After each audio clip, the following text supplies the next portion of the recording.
Hello, good morning, dear students. I am Mukesh Kumar. I welcome you in our online classes. We have started class 9th, chapter number 2nd, The Sound of Music from the book Beehive.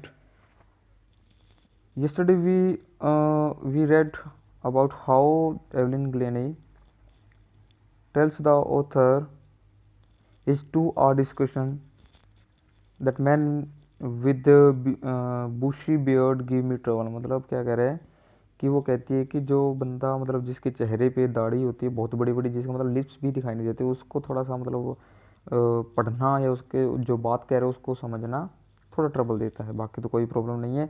और उसी पर वाले में जैसे कि आप देख रहे हो, she said that if you work hard and know where you are going. Okay, कह रहे कि if you work hard and know where are you going you will get there. कह रहे कि अगर आप मेहनत करते हो और आपको पता है कि आप कहाँ जा रहे हो तो आप वहाँ पहुँच ही जाते हो। और as you can see the picture here is xylophone, ये आपके सामने जाइलोफोन है, ये वाला जो आपको दिखाई दे रहा है सारा, ठीक है, ये जाइलोफोन है। उसके नीचे आज हम शुरू करते हैं एज फॉर म्यूजिक। म्यूजिक के लिए वो कहते हैं, शी एक्सप्लेन, वो वर्णन करते हैं म्यूजिक को लेकर के बात क्या कहती है। It pours in through every part of my body. Pours मैंने क्या, तो बहना, every part of my body, मेरे शरीर के हर एक अंग में हर एक हिस्से में म्यूजिक बहता है। It tingles in the skin my cheek bones and even in my hair. Tingle मैंने क्या होता है, वैसे तो इसको एक वर्ड होता है, जैसे गुदगुदी होती है ना आपकी बॉडी के अंदर, जैसे आपको कोई टच करता है तो आपको गुदगुदी होती है, तो उसको झुंझुनी समझ सकते हैं आप, वो जो झुंझुनी पैदा होती है। वो कह रही है कि जब वो म्यूज़िक प्ले करती हैं या सुनती हैं तो वो जो प्ले करते हैं तो उनके शरीर में एक झुंझुनाहट सी पैदा होती है, जैसे म्यूज़िक उसके नसों में बह रहा हो। ठीक है, पोर्स में बहना तो ऐसे लग रहा है कि उसके हर एक शरीर के हर एक पार्ट में वो जो म्यूज़िक है वो बह रहा हो।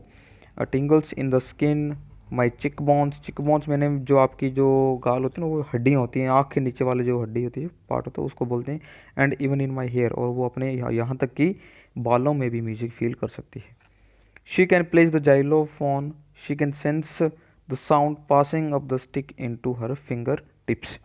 वेन शी प्लेज, जब वो प्ले करती, जाइलोफोन प्ले करते हैं, बजाती हैं, तो वो सेंस मैंने feel, she can feel the sound, sound passing of the stick, कि वो जो साउंड है उसको महसूस कर सकते हैं। वो स्टिक जो एक डंडी होती है जिसको प्ले करने के दौरान बजाती है, वो डंडी से लग करके उसकी उंगलियों के जो फिंगर टिप्स आगे वाले वहाँ तक वो आता है म्यूजिक, तो उसको फील कर सकते हैं, वाइब्रेशंस को फील कर सकते हैं। बाय लेनिंग अगेंस्ट, लेनिंग मैंने झुकाव, ठीक है, by leaning against the drums, drums जब बजाती हैं तो वो झुक जाती है वहाँ पर। And she can feel the resonance flowing into her body. अब रेजोनेंस क्या होता है, प्रतिध्वनि, जैसे आप ड्रम को बीट करते हो तो उससे कुछ वाइब्रेशंस आपको फील होते हैं। एक और एग्जांपल के थ्रू आपको बताना चाहता हूँ, जैसे शादी ब्याह का जैसे माहौल होता है या कहीं बड़ी फंक्शन होते हैं तो वहाँ पर आपने डीजे देखे होंगे, डीजे बज रहे होते हैं, तो जब आप उनके सामने खड़े होते हो तो आपको वो वाइब्रेशंस फील होती हैं, जैसे वो ड्रम बीट होते हैं, जैसे बेस हाई होती है तो आपको वो उसको जो आवाज़ प्रतिध्वनि आपको उसकी वाइब्रेशंस फील होती है, तो वही रेजोनेंस होता है, प्रतिध्वनि, ठीक है। तो जो बॉडी के अंदर वो फील कर सकते हैं। On a wooden platform, wooden जो लकड़ी का तख्ता होता है, कहीं पर भी लकड़ी का अगर स्टेज लगा होता है, शी रिमूव्स हर शूज़, वो अपने जूते उतार देती हैं, so that the vibrations pass through her bare feet and up her legs, जिससे कि जो वाइब्रेशंस हैं वो उसके जो पैरों से लेकर के बॉडी तक ऊपर तक आ जाते हैं, इसलिए वो मतलब वो अपने जूते उतार देती हैं वुडन प्लेटफॉर्म पे जब भी म्यूजिक परफॉर्मेंस करनी होती है उसको। Not surprisingly Evelyn delights her audience, ये कोई ज़्यादा आश्चर्यजनक नहीं था कि एवलिन अपने ऑडियंस को, अपने जो दर्शक होते हैं उनको देखने के लिए उनको बहुत खुश कर देती है। डिलाइट्स मैंने खुश करना, हर्षित करना, आनंदित कर देना। इन 1991 she was presented with royal Philharmonic Society's prestigious soloist of the year award. और 1991 में 1991 में शी वॉज प्रेजेंटेड, उनको नवाजा गया, ठीक है, उनको दिया गया, she got the Royal Philharmonic Society's prestigious soloist of the year. Soloist होता है अकेले अकेले परफॉर्मेंस करना, तो उसको एक अवार्ड मिला जिसका नाम था फिलहार्मोनिक। फिलहार्मोनिक का मतलब होता है संगीत प्रेमी, जो मतलब ये एक ऐसा अवार्ड जो कि संगीत प्रेमियों के लिए बनाया गया था, ठीक है। सोसाइटी मतलब समुदाय, एक ऐसा समुदाय जो म्यूजिक लवर है उनको ये अवार्ड दिया जाता है, ठीक है। तो 1991 में उनको ये दिया गया था। सेज मास्टर परक्यूशनिस्ट जेम्स ब्लेड्स, एक जो मास्टर परक्यूशनिस्ट है कौन, जेम्स ब्लेड्स, वो क्या कहते हैं, गॉड में have taken her hearing. Okay, भगवान ने उनकी जो सुनने की जो क्षमता है वो तो छीन ली, but he has given her back something extraordinary, लेकिन भगवान ने उनको कुछ वापस दे दिया है, और वो क्या है, वो असाधारण चीज़ के रूप में उनको किसको, एवलिन ग्लैनी को एक भगवान ने तोहफा दिया है जो कि म्यूजिक का है। ठीक है। वो कह रहे हैं कि जैसे कि हम लोग जो सुनते हैं वो फील करते हैं, जैसे व्हाट वी हियर, जो हम सुनते हैं, शी फील्स, वो महसूस करती है, फार मोर डीपली, बहुत ज़्यादा गहराई से, देन एनी ऑफ अस, हम सबकी तुलना में, that is why she expresses music so beautifully, इसीलिए वो म्यूजिक को इतने ब्यूटीफुल तरीके से एक्सप्रेस कर सकती थी। ओके, अब इसके एक दो क्वेश्चन हैं, 2-3 दिन हो गए हमने कुछ रिटर्न में वर्क नहीं किया, तो इसीलिए मैं आपको एक छोटा, ज़्यादा काम नहीं दूंगा, थोड़ा सा ही काम मिलेगा। ओके, एक्सप्लेन कर देता हूँ आपके सामने कि आपको प्रॉब्लम ना आए। As you can see on your screen the sound of music part 1, Evelyn Glennie listen to music without hearing it.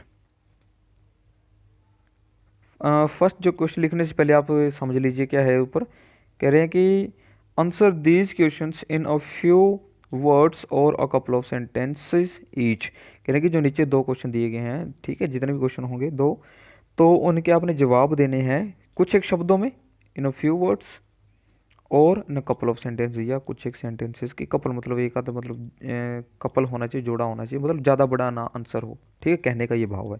Question number 1 है, how old was Evelyn when she went to the Royal Academy of Music. Evelyn कितनी बड़ी थी, या उसकी उम्र कितनी थी जब वो रॉयल अकेडमी ऑफ म्यूजिक में गई थी। She was 17 at that time, आप अगर 17 भी लिख लोगे तो भी चलेगा। She was 17 at that time, वो 17 साल की थी उस समय। सेकंड क्वेश्चन है, when was her deafness first notice, उसकी जो डेफनेस, उसका जो बहरापन था, वो कब नोटिस किया गया पहली बार। और व्हेन इट वाज कन्फर्म, और ये कन्फर्म कब हो गया था, अभी हाँ भी ये लड़की को सुनाई नहीं देता कम्प्लीटली।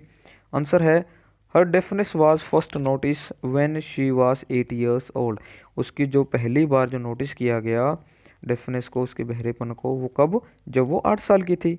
इट वॉज कन्फर्म, और वो कंफर्म हो गया था, ये स्पेलिंग देख लेना, CONFIRMED, confirm, by the time she was 11 years, जब वो 11 साल की हुई तब ये कंफर्म हो गया था कि वो लड़की सुन नहीं सकती थी।